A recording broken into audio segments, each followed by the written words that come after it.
Hi. So I hope sorting सबको clear हो गई है। ठीक है, हमने 3 तरह की डिस्कस करी है अभी तक, bubble sorting, selection sorting and insertion sorting. तो आई होप वो क्लियर हो गई है। एक बार उसका कोड लिख के देख लो, प्रैक्टिस कर लो। Okay, so now next thing I want to discuss is strings and character arrays. Okay, तो पहले स्ट्रिंग्स देखते हैं। तो स्ट्रिंग्स क्या होती हैं?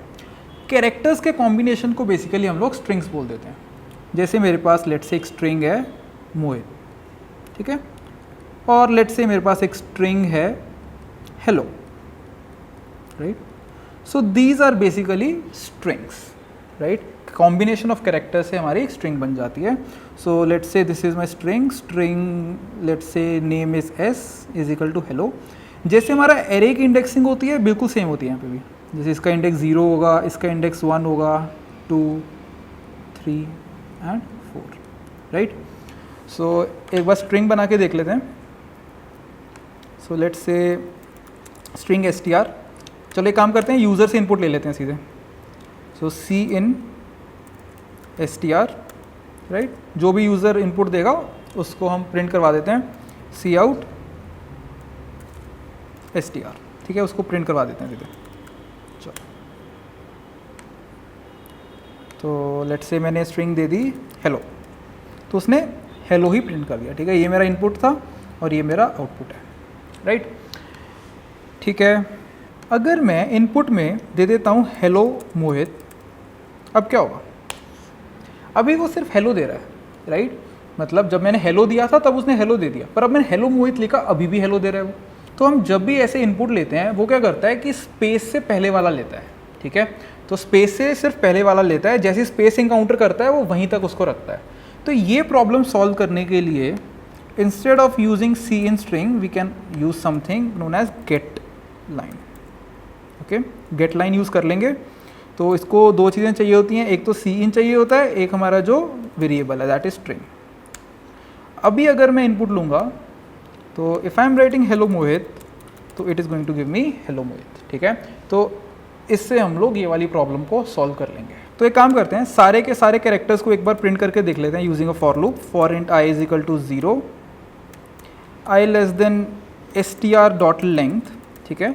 तो अगर मुझे कभी भी स्ट्रिंग की लेंथ निकालनी होगी तो मैं लेंथ फंक्शन यूज़ कर सकता हूँ। ओके, सो आई प्लस प्लस सी आउट str आई, बिल्कुल जैसे हमने एरेज में एक्सेस करते हैं वैसे ही हम लोग स्ट्रिंग्स में भी कर सकते हैं। End line, so if I run this, so एक काम करते हैं, इसको कमेंट आउट कर देते हैं। सो लेट्स से मैंने दिया हेलो, तो उसने HELLO प्रिंट कर दिया, ठीक है? So in this way we can do this thing अगर हमको कैरेक्टर बाय कैरेक्टर प्रिंट करवाना है, राइट? एक प्रॉब्लम सॉल्व करते हैं, ठीक है? एक प्रॉब्लम सॉल्व करते हैं, थोड़ा सा कॉन्फिडेंस बिल्डअप हो जाएगा। सो द क्वेश्चन इज कि मुझे एक स्ट्रिंग की सारी सब स्ट्रिंग्स रिटर्न करनी है, ठीक है? तो जैसे मेरे पास स्ट्रिंग है ABCD, तो इसकी सब स्ट्रिंग्स कौन सी होंगी? It will B A, AB, ABC, ABCD, right? तो A से शुरू होने वाली ये सब स्ट्रिंग्स होंगी। फिर B से देख लेते हैं, B, BC, BCD, then from C we have C, CD and last is D। तो these are the sub strings of ABCD, right? तो ये हमारी सब स्ट्रिंग्स हो जाएंगी, ठीक है? बाय द वे, अगर तुम बोलो AC, तो दिस इज नॉट अ सब string. Okay, so this is a सब सीक्वेंस, नॉट अ सब स्ट्रिंग। सब स्ट्रिंग के लिए सिर्फ कंसेक्यूटिव वाले ही देखते हैं हम लोग। तो इसके लिए हमको क्या करना होगा, हम लोग 2 लूप चला लेंगे, ठीक है? Outer loop and inner loop. A से स्टार्ट करके, जैसे यहाँ पे मैंने I रख लिया, यहाँ पे I यहाँ पे ले लिया, ठीक है? और फिर मैं J भी यहाँ से स्टार्ट करके I और J के बीच में जितने भी कैरेक्टर्स हैं वो प्रिंट कर दूंगा। फिर मैं J को आगे मूव कर दूंगा, फिर I और J के बीच में AB प्रिंट हो जाएगा, फिर J यहाँ मूव हो जाएगा तो ABC हो जाएगा, देन ABCD हो जाएगा, राइट? फिर मैं क्या करूँगा, फिर मैं I को यहाँ मूव कर दूंगा, फिर J यहाँ से स्टार्ट करके B प्रिंट हो जाएगा, फिर J यहाँ रखूँगा तो BC प्रिंट हो जाएगा, फिर J यहाँ रख दूंगा तो BCD प्रिंट हो जाएगा, एंड सो ऑन। इस तरह से हम लोग अपनी सारी सबस्ट्रिंग्स प्रिंट कर सकते हैं, ठीक है? तो एक फंक्शन लिख लेते हैं, void substrings, ठीक है? बस ये सिंपल प्रिंट कर देगा सारी सबस्ट्रिंग्स को। सो इसको इनपुट चाहिए एक स्ट्रिंग str लेट से, देन फॉर लूप लिखेंगे, for int I is equal to 0, I less than str.length I plus plus, right. Similarly एक j के साथ फॉर लूप लिखेंगे, for j is equal to I, right, and j is less than str.length and j plus plus, right? Okay, so then we are going to print the substring. For that I will be using a function known as substr, ठीक है। String का एक inbuilt function है substr, that is substring. तो उसको दो parameters चाहिए होते हैं। एक तो शुरू कहाँ से करना है, शुरू कहाँ से करना है हमको, ऑब्वियसली आई से शुरू करना है, और सेकंड पैरामीटर होता है हमारा साइज, ठीक है। वो हमको बोल रहा है कि यार तुमने मुझे स्टार्टिंग पॉइंट बता दिया, बस इतना और बता दो कि कितने एलिमेंट्स तुमको प्रिंट करने हैं, कितने कैरेक्टर्स तुमको प्रिंट करने हैं, तो मैं वहाँ से स्टार्ट करके उतने कैरेक्टर्स प्रिंट कर दूंगा। तो here I will be writing j minus I plus one, ठीक है। j माइनस आई प्लस वन कैरेक्टर्स मुझे प्रिंट करने हैं, right. Obviously right, let's say i की वैल्यू अगर मेरी 0 है, j की वैल्यू भी 0 है, तो मुझे बस वो 0th कैरेक्टर प्रिंट करना है। तो मैं क्या बोलूँगा, 0 माइनस 0 प्लस 1, राइट। सो एक कैरेक्टर प्रिंट हो जाएगा। जैसे मेरी i की वैल्यू लेट्स से 0 है, j की वैल्यू 3 है, तो मुझे कितने कैरेक्टर्स प्रिंट करने हैं, मुझे 4 कैरेक्टर प्रिंट करने हैं, 0 1 2 3। तो 3 माइनस 0 प्लस 1, 4 कैरेक्टर्स मेरे प्रिंट हो जाएंगे, ठीक है। तो एक काम करते हैं, ट्राई करते हैं। यहाँ पे मैं एंड लाइन लगा देता हूँ। So I will just call this function from here substrings. So I will call it on str। So यहाँ से रन करते हैं। So if I give ABCD, so I am getting A, AB, ABC, ABCD, B, BC, BCD, C, CD and D. So this is how we can use strings. So we are going to use strings a lot in this course, so don't worry. So बहुत practice करेंगे हम लोग, recursion पढ़ेंगे तो बहुत सारी problems हम लोग स्ट्रिंग के बेस पे सॉल्व करेंगे, ठीक है। टुवर्ड्स एंड डायनेमिक प्रोग्रामिंग भी करेंगे, उसमें भी हमारा स्ट्रिंग का क्वेश्चन आएगा, ठीक है। चलो, the next thing that I want to discuss is character arrays. तो बेसिकली स्ट्रिंग्स को इम्प्लीमेंट करने के लिए we can also use something known as character arrays. ज़्यादा कुछ डिफरेंट नहीं है, जैसे हमारे इंटीजर एरे होते हैं वैसे ही अब इंटीजर की जगह एरेज में कैरेक्टर्स होंगे, बट थोड़ा डिफरेंस आएगा, वो हम देखते हैं। तो मैं बाकी कोड भी कमेंट आउट कर देता हूँ। तो अगर मुझे एक कैरेक्टर एरे बनाना है तो it will be something like this, char input 100। तो बेसिकली मैंने एक कैरेक्टर एरे बना दिया जिसका नाम इनपुट है और जिसका साइज 100 है, ठीक है। तो अगर मुझे इसके अंदर इनपुट लेनी है, ठीक है, तो I will write cin input, ठीक है। मैं जैसे बाकी एरेज में हम लोग एक एक एलिमेंट में हम लोग लूप लगा के इनपुट ले रहे थे, वैसा नहीं लेंगे, इसमें सीधे सीधे इनपुट ले सकते हो। चलो एक बार प्रिंट करके देखेंगे।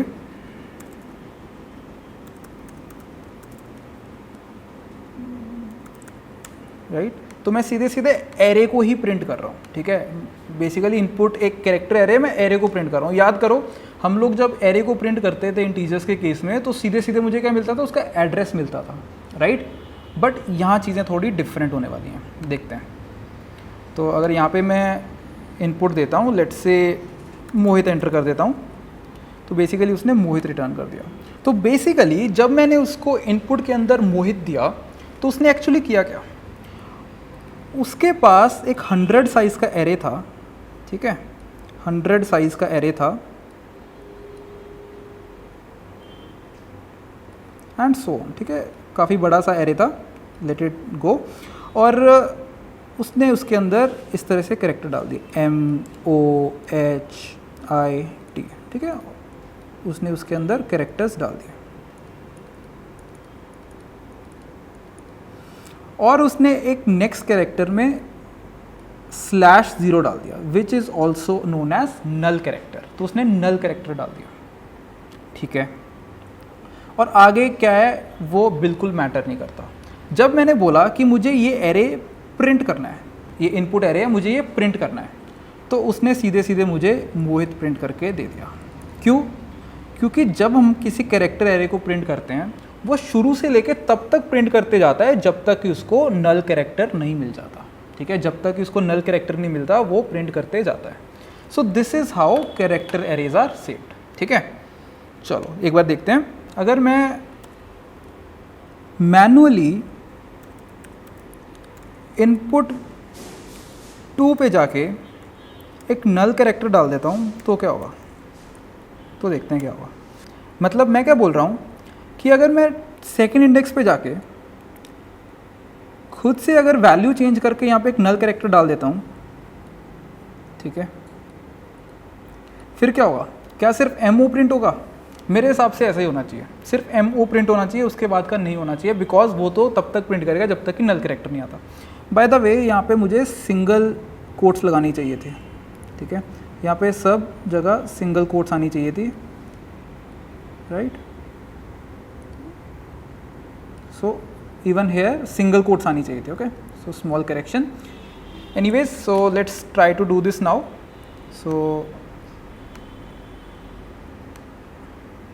if I enter Mohit over here, so it is just giving me MO, just because the reason कि मैंने O के बाद जाके वहाँ पे एक नल कैरेक्टर डाल दिया था और उसको पता है कि मुझे सिर्फ नल कैरेक्टर तक ही प्रिंट करने हैं एलिमेंट्स, राइट। ओके, तो अगर मुझे सारे के सारे एलिमेंट्स प्रिंट करने होंगे, इसको भी के लिए मैं हटा देता हूँ ये वाली चीज़ को, ठीक है। अगर मुझे अपने सारे एलिमेंट्स कैरेक्टर एरे के प्रिंट करने हैं तो I can simply do for int I is equal to 0, input I is not equal to null character, ठीक है। समझ में आ रहा है ना ये चीज़? मैं क्या बोल रहा हूँ कि तब तक फॉर लूप का चलाते रहो जब तक कि हमें नल कैरेक्टर नहीं मिल जाता, ठीक है। हमारी यही तो होती थी ना सेकंड चीज़, कंडीशन होती थी, right, like initialization, condition, increment. तो कंडीशन में हमने ये कंडीशन लगा दी यहाँ पे I plus plus and then cout input I and and line. So in this way I think वो हमारे सारे कैरेक्टर्स हमको प्रिंट करके दे देगा। So let's say I take something like hello, so it is giving me HELLO, okay, so this hello is coming from here and this is my input, right? So in this way I can print all the elements of my character array, ठीक है। सो I hope सबको strings clear है और हमने character arrays को कैसे use किया है ये क्लियर है, okay. So I will see you in the next session, thank you.